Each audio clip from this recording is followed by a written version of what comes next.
terkasih, salam sejahtera, salam sehat selalu, salam sukacita, salam tetap semangat untuk kita semua di masa pandemi COVID-19 ini. Saudara-saudaraku, sebelum saya mulai pewartaan ini, saya perkenalkan dulu, nama saya Rudi Cuaca. Saya tinggal di Kosambi, Cengkareng. Gereja saya Gereja Katolik Matias Rasul Duri Kosambi. Saudara-saudaraku,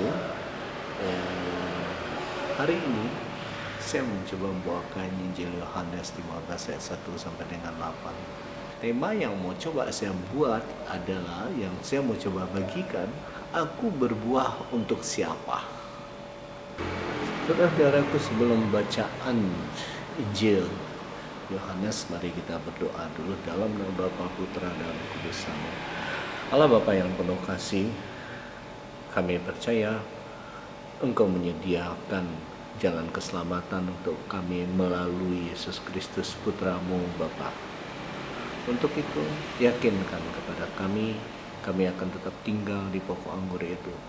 Untuk itu, di dalam setiap pewartaan, biarlah semua saudara-saudara kami yang mendengarkan, yang mengalami sukacita, dan nama-Mu dimuliakan. Dimuliakanlah Engkau Allah yang hidup kini dan sepanjang segala masa. Amin. Dalam nama Bapa, Putra, dan Roh Kudus. Amin. Mari teman-teman, kita buka Injil kita. Kita baca bersama-sama. Akulah pokok anggur yang benar dan Bapakkulah pengusahanya. Setiap ranting padaku yang tidak berbuah dipotongnya, dan setiap ranting yang berbuah dibersihkannya, supaya lebih banyak berbuah. Kamu memang sudah bersih karena firman telah kukatakan kepadamu. Tinggallah di dalam aku dan aku di dalam kamu. Sama seperti ranting tidak dapat berbuah dari dirinya sendiri kalau ia tidak tinggal pada pokok anggur. Demikian juga kamu tidak berbuah ialah kalau kamu tidak tinggal dalam aku. Akulah pokok anggur dan kamulah ranting-rantingnya. Barang siapa tinggal di dalam aku dan aku dalam dia, ia berbuah banyak, sebab di luar aku kamu tidak dapat berbuat apa-apa. Barang siapa tidak tinggal dalam aku, ia dibuang keluar seperti ranting dan menjadi kering. Kemudian dikumpulkan orang dan dicampakkan ke dalam api, lalu dibakar. Jikalau kamu tinggal di dalam aku dan firman-Ku tinggal dalam kamu, mintalah apa saja yang kamu kehendaki dan kamu akan menerimanya. Dalam hal inilah Bapa-Ku dipermuliakan, yaitu jika kamu berbuah banyak, dan dengan demikian kamu adalah murid-murid-Ku. Demikianlah Injil Tuhan kita. Terpujilah Kristus. Saudara-saudaraku yang dikasihi Tuhan, saya mau kasih lihat sebuah gambaran bagaimana luar biasanya Tuhan Yesus, apa yang diinginkannya untuk teman-teman dan saya berbuah dengan ilustrasi pohon anggur. Ini sesuatu yang ajaib juga rupanya.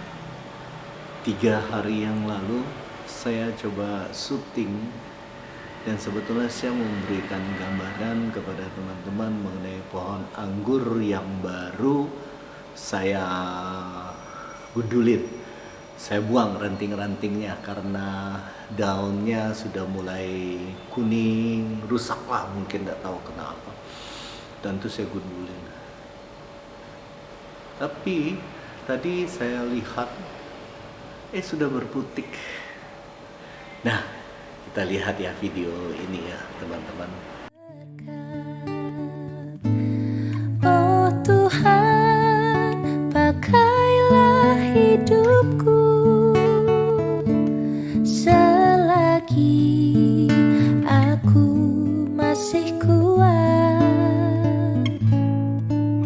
Bila saatnya nanti ku tak berdaya lagi, hidup ini sudah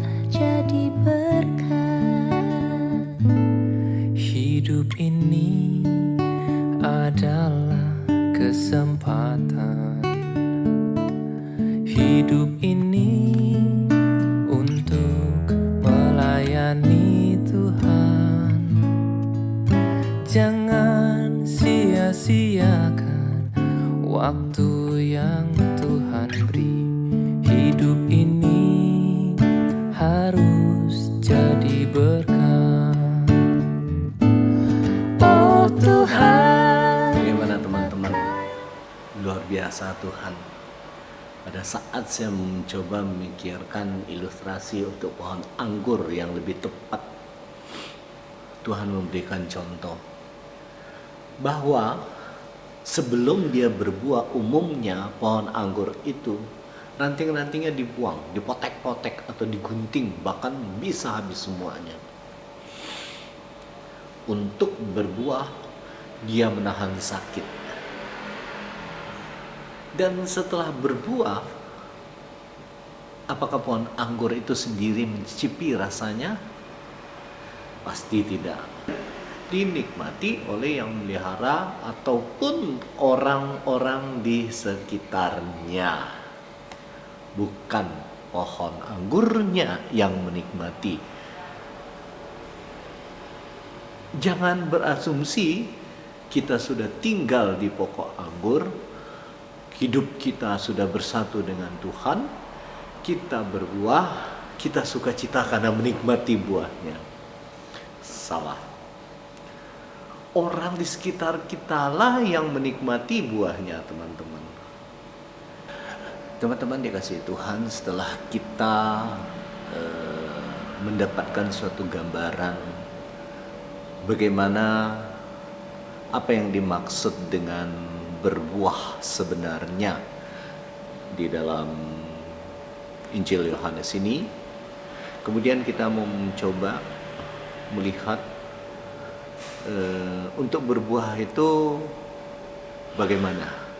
Tinggal di pokok anggur, tinggal dalam Kristus dan Kristus dalam kita. Jadi tinggal dalam pokok anggur itu penting, apapun masalahnya.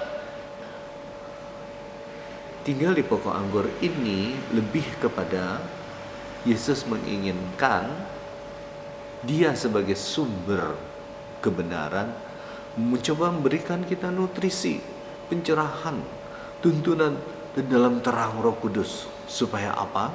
Supaya merubah kebenaran-kebenaran yang lama.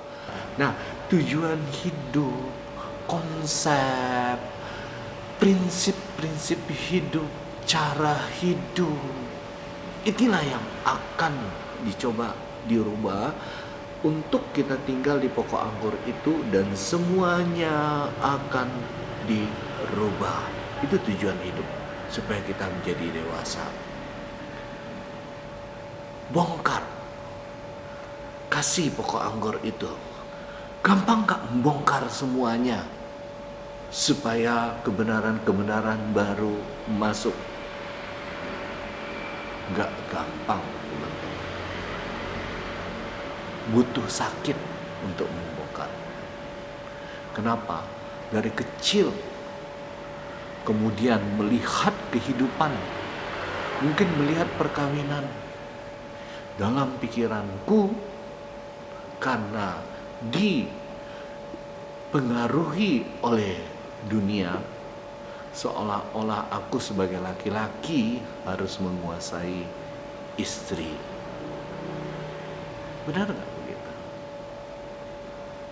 Kita lihat bagaimana surat Paulus kepada umat di Efesus bab 5 ayat 22 dan seterusnya. Hai istri, tunduklah kepada suamimu seperti kepada Tuhan.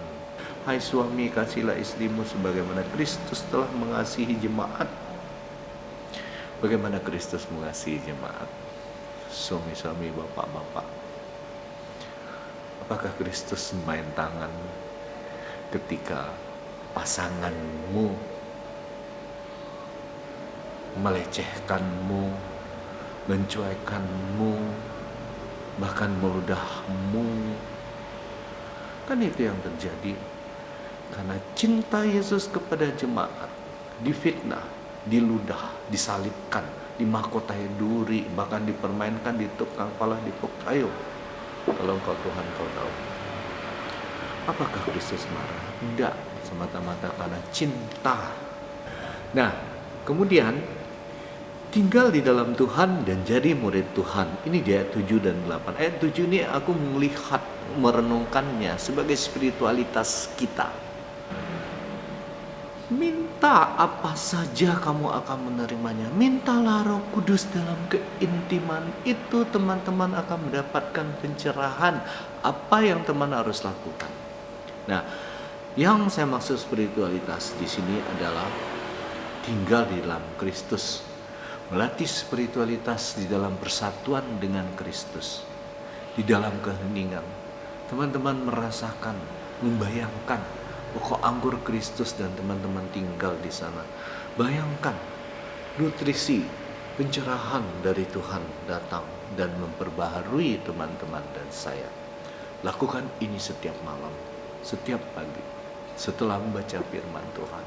Masuk di dalam keintiman ini. Saya percaya lama-kelamaan dengan bacaan firman dan spiritualitas ini, teman-teman dan saya akan berubah, berbuah dengan tulus tanpa menuntut orang itu harus berbuat baik. Tidak. Kemudian di ayat 8, dalam hal inilah Bapakku dipermuliakan, yaitu jika kamu berbuah banyak, dan dengan demikian kamu adalah murid-muridku. Teman-teman, sebagai murid berarti punya pola pikir dan aku seperti Kristus. Kamu pernah lihat kan film Shaolin? Muridnya pasti botak. Ini satu ciri. Karena semua suhu juga botak. Tingkah lakunya juga sama.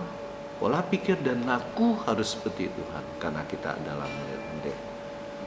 Laku yang konsisten pada pewartaan kabar sukacita. Tetap setia sampai wafat di kayu salib. Sangkal diri dan pikul salib.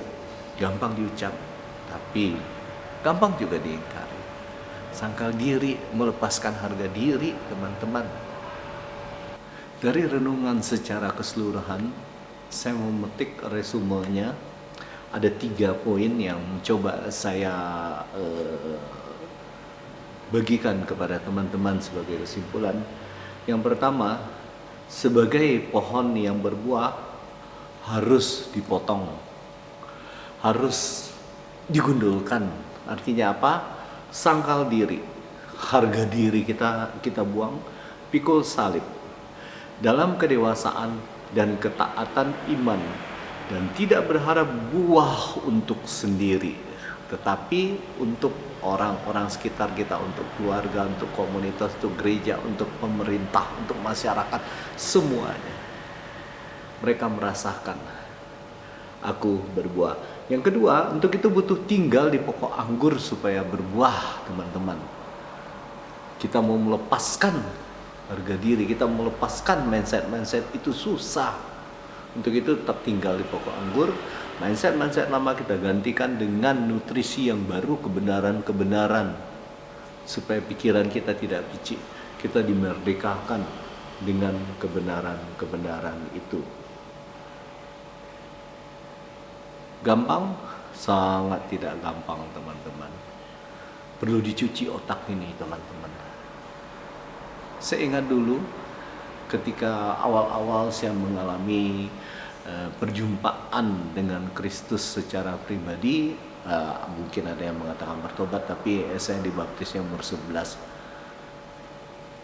Dan di umur 32 saya mengalami stres, depresi. Jadi bukan stres saja, depresi. Tapi saya disembuhkan di Ekaristi, mujizat Ekaristi. Saya disembuhkan di sana. Bisa berturut-turut Ekaristi berturut-turut 3 kali, entah kenapa saya menangis, akhirnya saya sembuh. Dan ketika saya sembuh, saya mulai komit.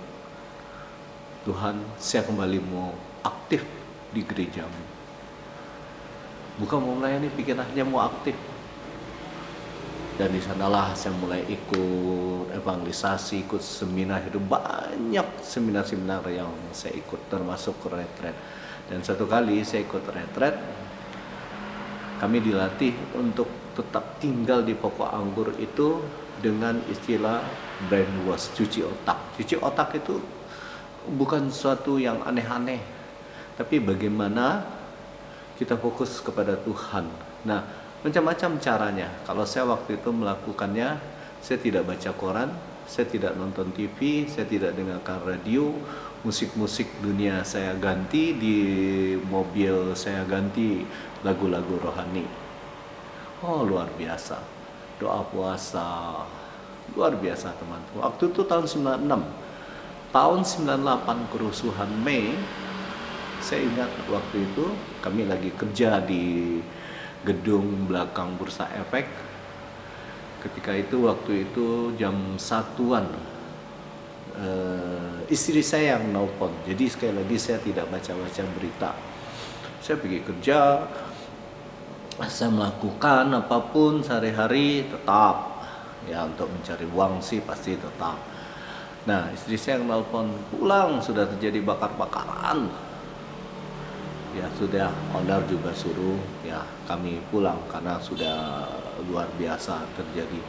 Nah, saya pulang, waktu itu saya menuju jalan panjang menuju Daan Mogot. Tapi waktu di kereta itu sudah ramai sekali. Saya disuruh balik, Bapak balik saja, sudah terjadi kerusuhan di sana, tidak bisa lewat. Puji Tuhan, aneh betul, saya merasakannya itu pertolongan Tuhan. Akhirnya saya balik. Teman-teman, apakah itu buah daripada saya tinggal di pokok anggur? Saya katakan bukan. Itu adalah bonus untuk saya melihat kalau seandainya kita mau berbuah, mau melayani Tuhan, mau tinggal di pokok anggur, kita dikuatkan, kita diberikan pencerahan, mungkin juga ada bonus-bonus, puji Tuhan. Tapi ada sesuatu seperti saya mengalami itu, saya dapat sharing kepada teman-teman saat ini, betul kan? Itulah luar biasa Tuhannya. Di sanalah saya mengalami pembaharuan, saya mulai tinggalkan emosi saya dan segala macam, terus berproses. Kemudian yang ketiga, berbuah adalah melayani. Ya, berbuah adalah melayani. Bukan berbuah berarti aku memetik buah, aku merasakan manisnya, aku merasakan sukacita untuk diriku sendiri. Bukan. Selagi ada waktu, yuk. Seperti yang lagu yang saya selipkan, selagi ada kesempatan, selagi ada waktu, selagi teman-teman dan saya kuat, yuk kita melayani. Melayani keluarga. Mereka tidak menerima pelayanan kita, tetap kita melayani, mungkin hanya dengan hadir, mungkin hanya dengan senyum, mungkin hanya bisa membantu apapun, itu melayani. Di dalam komunitas, hadir itu melayani, tidak perlu mengangkat kursi tapi dengan hadir saja. Dalam komunitas tidak perlu membawa makanan hebat-hebat, tapi hadir aja itu sudah memberikan berkat. Bahwa tim melakukan pelayanan dan ada yang datang. Terhadap istri, senyum tak pasanganmu. Mulai melatih. Termasuk kepada gereja, kepada masyarakat luas juga. Haleluya. Mari kita hening dalam nama Bapa, Putra dan Roh Kudus. Amin. Puji syukur kepadamu Tuhan. Kami mau mengerti Tuhan. Kami mau berbuah. Bukan untuk kami menikmati, tapi untuk orang di sekitar kami. Mereka sukacita Tuhan. Melihat aku berubah, melayaninya tanpa pamrih, dengan tulus. Walaupun sakit, walaupun kadang-kadang sedikit dicuekin, tapi dengan ketulusan itu hatiku bersukacita karena yang kulayani juga bersukacita Tuhan. Ini kami Tuhan, biarlah kami terus ingin mau tinggal di pokok anggur-Mu, supaya kami mendapatkan nutrisi, pencerahan, tuntunan kehidupan bagaimana berbuah, dan supaya juga kebenaran-kebenaran di dalam ada di dalam otak ini Tuhan, akal budi ini, kehendak bebas ini Tuhan, Engkau kuasai sehingga kami dimampukan untuk berbuah dan berbuah. Kami serahkan diri kami, teman-teman kami semua yang mendengarkan. Semoga di dalam pewartaan ini nama-Mu selalu dimuliakan. Dimulia-muliakanlah Engkau Allah yang hidup, yang bertata, yang berkuasa kini dan sepanjang segala masalah. Amin. Dalam nama Bapa, Putra, dan Roh Kudus. Amin.